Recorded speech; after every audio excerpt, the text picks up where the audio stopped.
কৰিবা নতুন কি কথা ক'বলৈ আহিছে পাগল নেকি যোৱা বুলি কৈছো ওলাই যা এতিয়া যা না মই নুশুনো মই একো কথাই নুশুনো তোমালোকে আৰ্টিষ্টক ৰেছপেক্ট কৰিব নাজানা নেকি বাপৰে তুমি কি ছোৱালীৰ লগত কথা পাতিব নাজানা না जुनकी जुनकी बातें रे सिनकी सिनकी खोजे रे जुनकी जुनकी बातें रे सिनकी सिनकी সুগন্ধ বা তো নাটকখন ইমান ফ্লপ হ'ল যে কাৰণটো বুজি নাপালো ইমান ফ্লপ নাটক এখন ৰাজমুকুটত তাতে আৰু ৰাজদীপৰ নাটক ৰাজদীপৰ নাটকৰ ফ্লপ তাকে একদম সাংঘাতিক ফ্লপ নাটক নাটক চাইছিলা নিশ্চয় চাইছো নাটকখন চাই আচলতে ৰাসলৈ যাব আপোনালোকে এই নাটকখনলৈ ৰাসলৈ যাব ইমান ফাল্টু নাটক এখন আপোনালোকে কি কথা কোৱা নাটকখন ফাল্টু হৈছে বা নাটকখন চালা তোমালোকে নিশ্চয় নাটকখন চাই পেলাই ফাল্টু বুলি কৈছে যেতিয়া তেনেহ'লে মই এটা কথা ক'ব লাগিব তোমালোকৰ কিবা মটিভ ভ্ৰম হৈছে নেকি কাৰণ মটিভ ভ্ৰম নহ'লে তোমালোকে কেতিয়াও নকয় যে নাটকখন বেয়া হৈছে ইমান যিখন নাটক লৈ আজি আমি ইমান দিন এটা পপুলাৰিটি পাই আছো ইমান চবফালে ৰৌজাল বৌজাল হৈছে সেইখন নাটক তোমালোকে ফ্লপ তোমালোকে মানে কি বুলি ভাবি পেলাই তোমালোকে অফক'ৰ্চ ফ্লপ হৈছে আপোনালোকে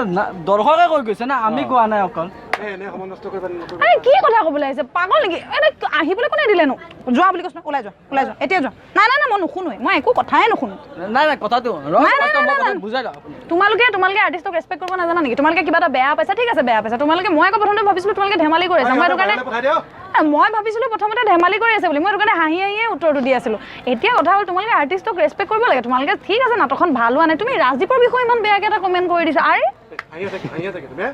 নহয় সঁচাকে বেয়া হৈছে কাৰণে কৈছো কিন্তু এতিয়া তোমালোকে নেচাৰেল এক্টিং কৰিব পৰা নাই তোমালোকে মানে কিবা ধেমালি কৰিছা নে সঁচাকে কৈ আছা যদি সঁচাকে কৈ আছা এতিয়া ৰাজদীপলৈ খং উঠিছে নেকি 10 মান উঠিছে বেয়া নাটক এখন কৰিব নেকি খং উঠিব নেকি মাই গড এটো কেনেকৈ কথা কৈছে বাপৰে তুমি কি ছোৱালীৰ লগত কথা পাতিব নাজানা নাই ছোৱালী বোৱাৰী কি আছে আৰু ছোৱালী মাইকী কিবা বেলেগ নেকি বাপৰে মোৰ সঁচাই খং উঠিছে নেকি মই এতিয়া আচৰিত হৈ গৈছো মানে তোমালোকে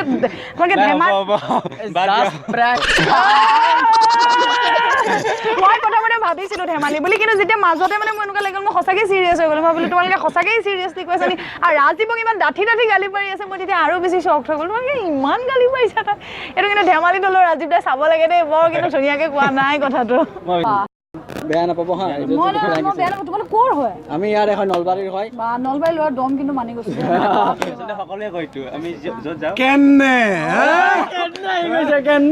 কিয় নাটকত দেখোন আমি দুটাহে কাজিয়া লাগো তোমালোকে ইয়াত কি কাজিয়া নহয় যাতে কাজিয়া নহয় হৈছে কি মানে ইমান বেয়া ব্যৱহাৰ কৰিছে মোক মায়ে গ'ল তুমি ধৰা ইহঁতক কিয় বেয়া ব্যৱহাৰ কিবা এটা খিচিৰি পকাই আছিলে মই জানিছিলো কিন্তু মই মাজতে ইমান বেয়াকে ৰাজদীপক ইমান গালি পাই আছে ৰাজদীপক লাগিছিল আচলতে ইয়াত আচলতে নাটকখন কি হৈছে সেইটো তোমালোকে কোৱা আচলতে সঁচাই নাটকখন বিৰাট ভাল হৈছে আৰু বহুতে কৈ থাকে যে অভিজিত ভট্টাচাৰ্য নাটকৰ পৰা অলপ ফালৰি কাটি আহিছে মানুহবিলাক ইচ্ছা নোহোৱা হৈছে তাৰপিছত এইবাৰ ৰাজমুকুটত মুখ্য যিখন নাটক সেইখনে হৈছে বাউলী মোৰ প্ৰিয়া আচলতে তিনিখন নাটককে প্ৰাধান্য দিয়া হয় আমাৰ তিনিখন নাটককে কিন্তু সমান ইম্পৰ্টেঞ্চ দিয়া হৈছে আৰু যদি সেই ক্ষেত্ৰত ক'বলৈ যাওঁ নহয় যদি তিনিখন নাটক চাওঁ আমাৰ কিন্তু বহুতে মাতৃঘাতকখনহে বহুত বেছি ধুনীয়া স্ক্ৰিপ্ট বুলি কৈ আছে এতিয়া অভিজিত দাৰ মাতৃঘাতকখনৰ বিষয়ে বহুতে কৈ আছে তথাপিতো বেছি চৰ্চাত আহিছে বাউলী মোৰ প্ৰিয়া এইটো আৰু জনপ্ৰিয় বেলেগ আৰু বেষ্ট স্ক্ৰিপ্টটো বেলেগ অলৰেডি প্ৰথমৰ পৰা সেই যিটো গান আমি পাপন দাই গাইছে খুব জনপ্ৰিয় হৈছে অলৰেডি 1 মিলিয়ন ভিউৱাৰ্ছ ক্ৰছ কৰি গৈছে আচলতে নাটকখন কাহিনীটোৰ লগত গানটোৰ ইমান ধুনীয়াকৈ খাপ খাই গৈছে আৰু ষ্টৰিটো এণ্ডিং মানে ফিনিচিংটো খুব ভাল পাইছে গতিকে খুব আৰু প্ৰডাকশ্যনো হেৰি চব মিলি পেলাই এটা বস্তু হয় টিম প্ৰডাকশ্যন তোমাৰ এক্টিং তাৰপিছত গোটেই যিমানবিলাক কষ্ট কৰিছে চবেই তাৰ ফলত এটা বাউলী মোৰ প্ৰিয়া এতিয়া এটা স্থান পাইছে গতিকে যিমান পেনেলবিলাক কৰি আছে চবতে কৈ আছে বাউলী মোৰ প্ৰিয়া কিবা এটা বাউলী ভাল পোৱাৰ আৰু এটা কাৰণ মই পাৰ্চনেলি অনুভৱ কৰোঁ কি ন প্ৰচেণ্টা মানে প্ৰত্যেকজন দৰ্শকে ৰিলেট কৰিব পৰাকৈ একেবাৰে কনিষ্ঠজনৰ পৰা বয়োজ্যেষ্ঠজনলৈকে চবেই চাব পৰা এখন ফেমিলি ড্ৰামা আৰু বৰ্তমান সেইটো আমাৰ সমাজত ঘটি আছে আচলতে কি ঘটি আছে সেয়া আপোনালোকে আমাৰ নাট্য অৰ্থাৎ ৰাজমুকুট থিয়েটাৰলৈ আহিলেহে গম পাব আচলতে নাটকখনত কি আছে যিহেতু আমি এতিয়া ফাটাফাটি আছে কেনে আছে কিবা কিবি আছে তাতে আৰু ৰাসলৈ এখন নাটক বাউলী মোৰ প্ৰিয়া ৰাজদীপ এইখনলৈ আগবাঢ়িম কিন্তু আমাৰ তিনিদিন য'ত হয় এতিয়া ৰাসতো এখনেই চলি থাকে তাৰপিছত এইখন দেখুওৱাৰ সৌভাগ্য আমাৰ নহয় গতিকে বাকী পেণ্ডেলসমূহত দৰ্শকক কৈছোঁ যে বাকীকেইখন নাটক চাবলৈ আহক, ধুনীয়া মেছেজ পাব, মাতৃঘাতকেই হওক বা বদনামী হিৰোৱে হওক, গোটেইকেইখন এটা ইম'চনেল ষ্টৰি আছে, ধুনীয়া মানে তাত একশ্যন আছে, ৰোমেঞ্চ আছে, চব আছে, গোটেইখিনিয়ে পাব। গতিকে এবাৰ ৰাজমুকুটত গোটেইকেইখন নাটকেই ভাল হৈছে, কিন্তু বাউলী মোৰ প্ৰিয়াই বাউলী মই কৰি তুলিছে অলৰেডি অসমত। প্ৰসেনজিৎ দা, নাটকখন চাই থাকোঁতে আপুনি বাৰ বাৰ সুকন্যাবাক দাঙি নি থাকে, হাতত বেছি দুখ পাইছে নেকি? কষ্ট হৈছে নেকি? কষ্ট হৈছে নেকি? ডাঙোতে মোৰ বেলেগ এক্সাৰচাইজ কৰিব লাগে, Oh my God! এইটো এনেকৈ দাঙি থাকিব বহুত ৱেট আছে। কাৰণে এইটো এটা এক্সাৰচাইজ তাৰমানে কি মোৰ বহুত বহুত ৱেট আছে। বহুত শ্লিম হয়। মই শকত হোৱালে দিগদাৰ আছিলে কিন্তু তেখেতৰ। বেণ্ড ভাল বাজি গ'ল। লাগিছে। বাকী আৰু তোমালোকেও তেনেকৈ উৎসাহ দিছা বাৰু, ভাল কৰিছা আৰু দৰ্শকেও কৈ গৈছে। গতিকে আমি চেষ্টা কৰিছোঁ, আমি কি কৰি আছোঁ ষ্টেজত থাকিলে গম নাপাওঁ। গতিকে দৰ্শকে ছাপোৰ্ট কৰিছে আমাক যথেষ্ট। সেইটোৱে আচল কথা।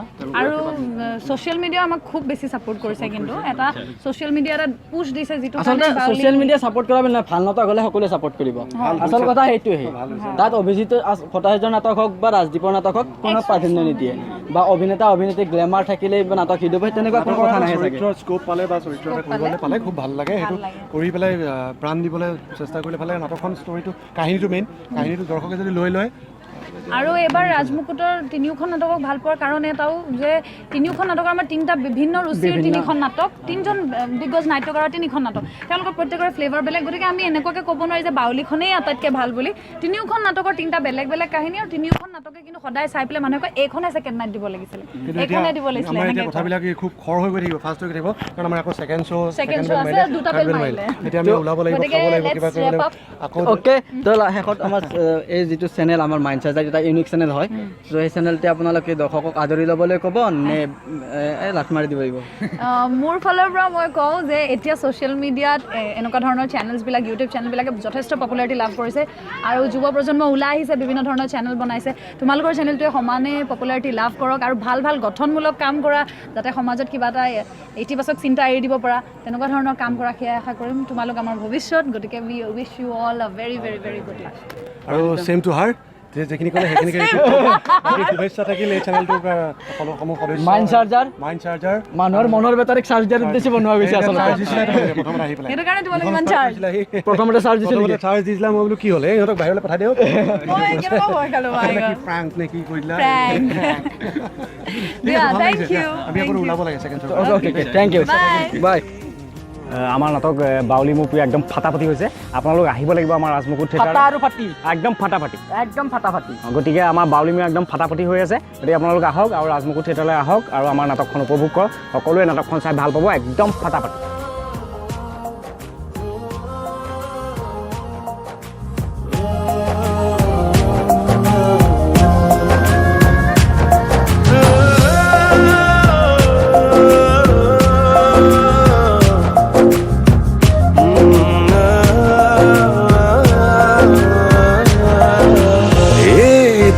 সপোন তুমি হবা মোৰে আপোন, তোমাৰ বাদে হিয়াতে থাকিব নোকোন। সপোনৰ গাড়ীখন চিকুৰে প্ৰতিক্ষণ মৰমৰে বাটত, গাঁৱে গাঁৱে বাগৰিছে আমাৰ প্ৰেমৰ কথা। তোমাক শেষব পৰা নাই সেয়ে বুকুত ব্যথা। তুমি নামি আহা মোৰ আকাশলে, সপোন সিঁচি দিয়া, তুমি বিন মোৰ দিন লাগে অৰ্থবিহীন।